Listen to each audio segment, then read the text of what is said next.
Well, here's Jim. Jim in Grand Island, Nebraska, as we head back to the phones. I'm glad you waited, sir. Hello. Hi. I've given details to Snerdley, so I won't bore you with them, but I have proof, written proof from our local newspaper that Arabs did cheer on 9/11 when the story broke on TV. We had a cafe that was very popular, and my dad and uncle and their coffee clutch went there, and they were all World War II veterans.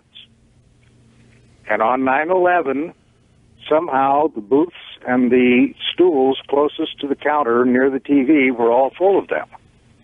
When the story broke, wait a minute, broke out in cheering. In the cafe? Yep. Oh, I misunderstood. I thought that you had read stories where people, but you actually saw it. No, my dad and my uncle did. Oh, okay. All right. And their coffee clutch and the other people that were in there. I wasn't there. But our local newspaper, and Snerdley has the details, did print the story. You have a printed newspaper story available. Well, so does the Washington Post. I mean, this is the funny thing. They're fact-checking Trump. They're claiming Trump is making this up. Now Trump, if I have this right, Trump says that he saw tens of thousands of Muslims cheering in New Jersey on 9/11.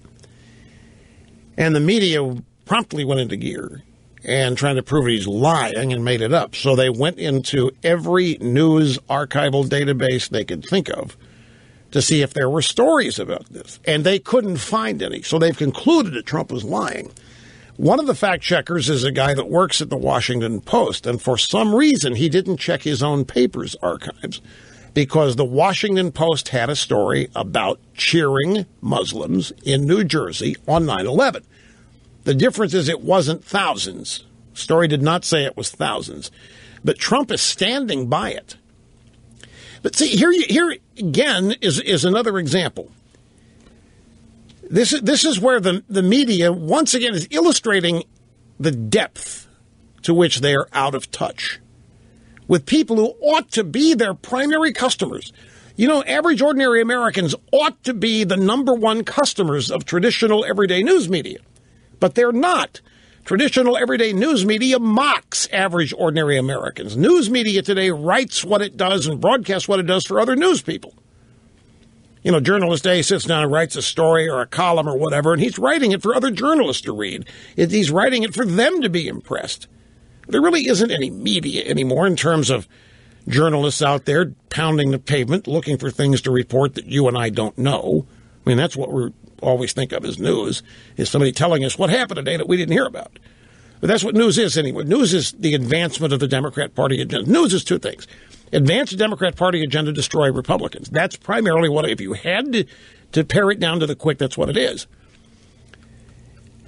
And so here comes Trump saying that he saw Muslims cheer on 9/11. He adds tens or thousands there. The bottom line is that a lot of Americans are well aware that Muslims were cheering. Maybe not in New Jersey in great numbers, but around the world they were because we saw the video.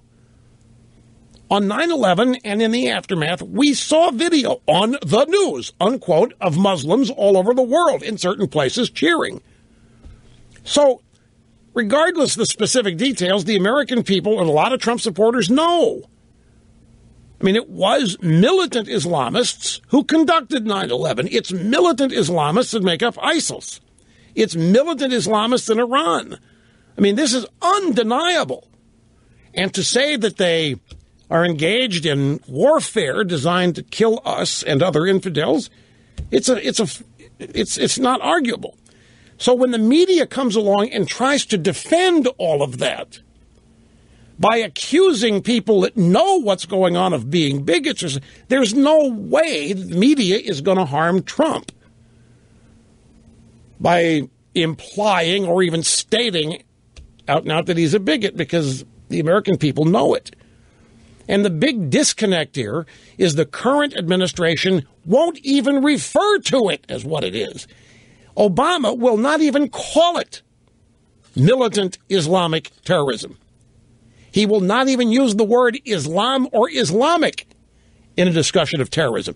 The State Department has forbidden the use of the word terrorism. Everybody's so steeped in political correctness.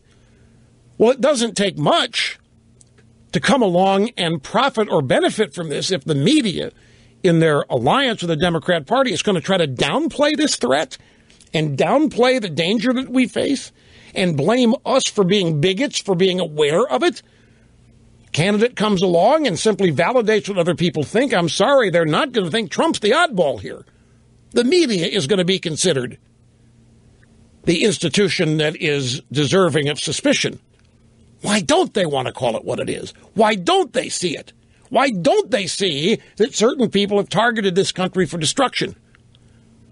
Why do they go so far out of the way to protect the people who have us in the crosshairs? That's what average, ordinary people ask.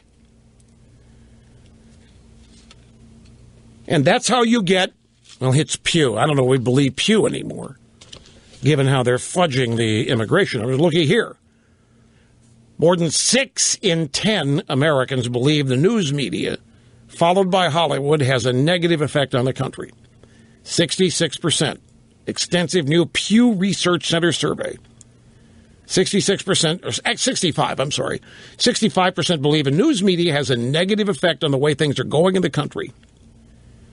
And some 56% said the entertainment industry has a negative effect, meaning create negative attitudes, create an overall pessimism as a daily American attitude.